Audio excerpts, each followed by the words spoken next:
நீங்களாம் யாரு, எதுக்காக வந்திருக்கீங்க? சார், நாங்க பத்திரிக்கையில இருந்து வந்திருக்கோம். இங்க சாமுண்டீஸ்வரிங்கிறவங்க என் ஒய்ஃப் தான். என்ன விஷயம்? உங்க ஒய்ஃப் தான் ஊர் தலைவரா? ஆமா. இப்படி ஊர் தலைவரா பொறுப்பான பதவியில இருந்துட்டு கோவில்ல கிடைச்ச புதையல் நகைகளை திருடிட்டாங்களாமே, அது உண்மையா சார்?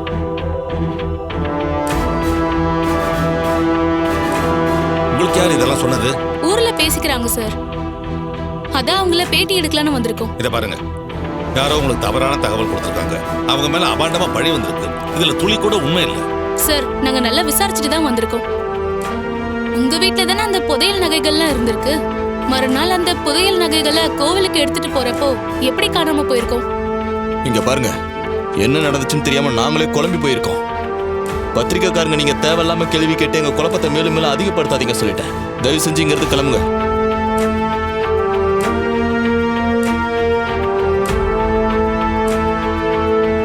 மேடமே வந்துட்டாங்களே, அவங்க கிட்டே கேட்போம்.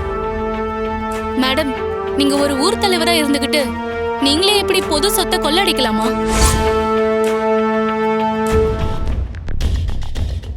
புதையல கவர்மெண்ட் கிட்ட தானே ஒப்படைச்சிருக்கணும்.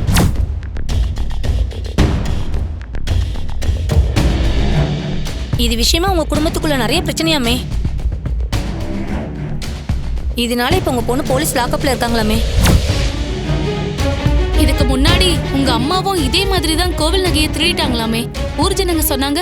மரியாதையா எல்லாரும் வெளியே போயிடுங்க. என்ன கேள்வி கேட்டு அசிங்கப்படுத்தணும்னே வந்திருக்கீங்களா? கையில ஒரு பேனாவும் மைக்கும் வச்சிருந்தா என்ன வேணாலும் கேட்கலாமா?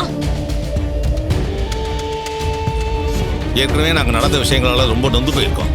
மேல மேல கேள்வி கேட்டு காயப்படுத்தாதீங்க. தயவு செஞ்சு கிளம்புங்க ப்ளீஸ். இன்னும் என்ன எடுத்துட்டு இருக்கீங்க? கேமரா ஆஃப் பண்ணிட்டு கிளம்புங்க. போச்சு, எல்லாம் போச்சு. கொஞ்ச நஞ்சம் இருந்த மான மரியாதை அதுவும் மொத்தமா போச்சு.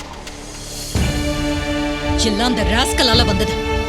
அவன் பண்ண தப்புக்கு நம்ம குடும்பமே அவமானப்பட வேண்டியதா இருக்கு. அந்த பாவியால இப்ப என் பொண்ணு வேற லாக்அப்ல இருக்கா.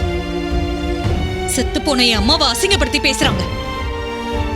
அவன் ஒருத்த இல்லைன்னா என் குடும்பமே நிம்மதியா இருக்கும்.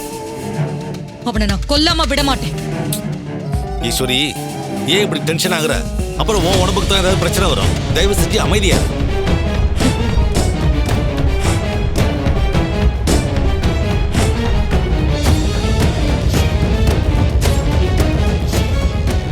என்னப்பா, பத்திரிக்கைக்காரங்க இப்படி பண்ணிட்டு போயிட்டாங்க. ஒரு விஷயத்துல உண்மை இருக்கா பொய் இருக்கான்னு தெரிஞ்சுக்காம அசிங்கப்படுத்துற மாதிரி கேள்வி கேட்டுட்டு போறாங்களேப்பா. அவங்களுக்கு பரபரப்பான நியூஸ் வேணுமா? அதுக்காக இப்படி எல்லாம் தான் கேள்வி கேட்பாங்க. நம்ம என்ன பண்ண முடியும்? மாப்பிள்ள, மாமா, சின்ன மாப்பிள்ள போய் நடந்த விஷயங்கள்லாம் சொல்லுங்க. இங்க என்ன நடக்குதுன்னு அவருக்கு தெரியணும். சரிங்க மாமா.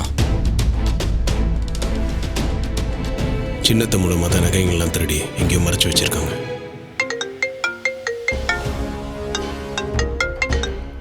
சொல்லுங்க, யாரு? நான் யாருங்கிறது முக்கியம் இல்ல, சொல்ற விஷயம் தான் முக்கியம்.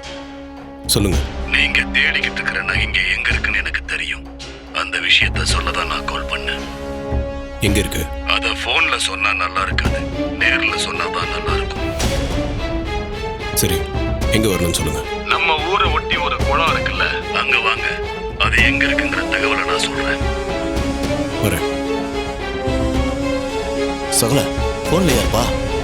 யாருன்னு தெரியலங்க. நகைங்க இருக்கிற இடம் உங்களுக்கு தெரியும் சொல்றாங்க. சரி, நான் போய் பார்த்துட்டு வந்துடுறேன். நீங்க வீட்டுக்கு கிளம்புங்க. நானும் வரேன்ப்பா. இல்லைங்க, நான் பார்த்துக்கிறேன். நீங்க வீட்டுக்கு போங்க.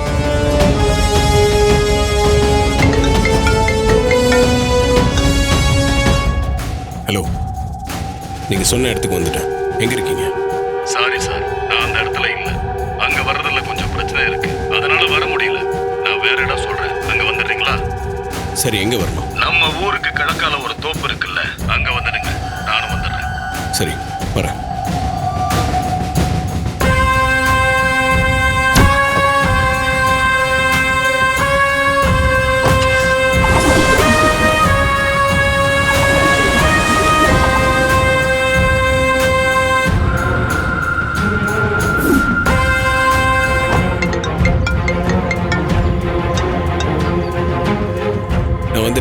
சார், தப்பா எடுத்துக்காதீங்க. நான் அங்க இல்ல, வேற இடத்துல இருக்கேன். என்ன விளையாடுறீங்களா? அங்க வா இங்க வேணா அலைய விட்டுட்டு இருக்கீங்க. நான் யாருன்னு தெரிஞ்சுக்க ஆசையா இருக்கா? என்ன பார்த்தா ரொம்ப ஷாக் ஆயிடுவீங்க. பரவாயில்லையா?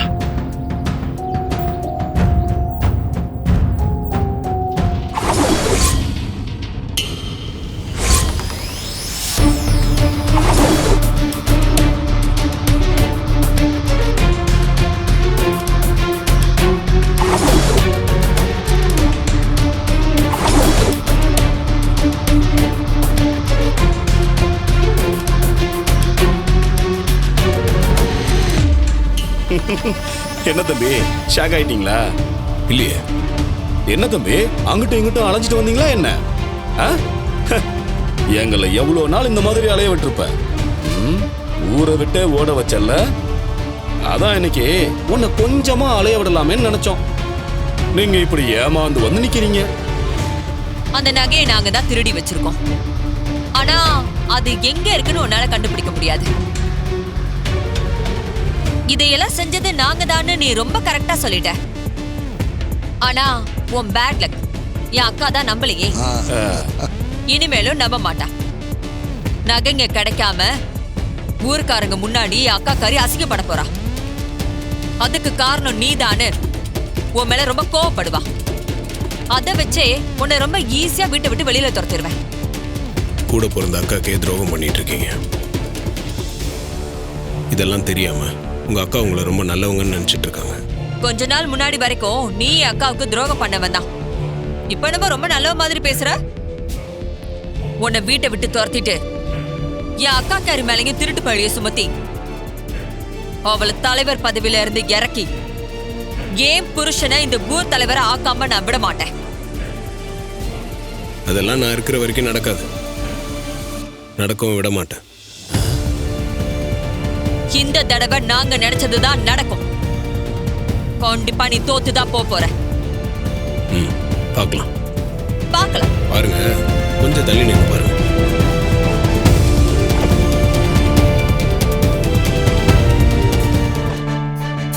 நம்ம ஊர் மானமே போச்சுப்பா.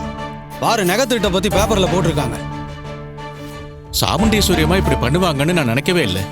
ஊருக்கு நல்லது செய்யறவங்க இதை செஞ்சிருப்பாங்கன்னு என்னால நம்பவே முடியல. கோயில்ல கிடைச்சது பழங்கால நகைங்க. அதெல்லாம் விலை மதிக்க முடியாதது. பொக்கிஷ மாதிரி 2 பாத்திரம் நிறைய நகைங்க கிடைச்சிருக்கு. அதை பார்த்ததும் அவங்களுக்கும் ஆசை வந்திருக்கும். அந்த ஆசையில புத்தி தடு மாதிரி இப்படி எல்லாம் பண்ணிட்டாங்க. நீ சொல்றது கரெக்ட் தான்பா. அவ்வளவு நகையை பார்த்தா யாருக்கு தான் ஆசை வராது?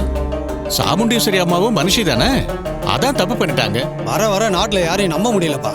பணம் காசு எல்லாரையும் மாத்திருதுப்பா. 2 நாள்ல அந்த அம்மாவை நகைகளை ஒப்படைக்க சொல்லியிருக்கோம். பார்க்கலாம் என்ன நடக்குதுன்னு.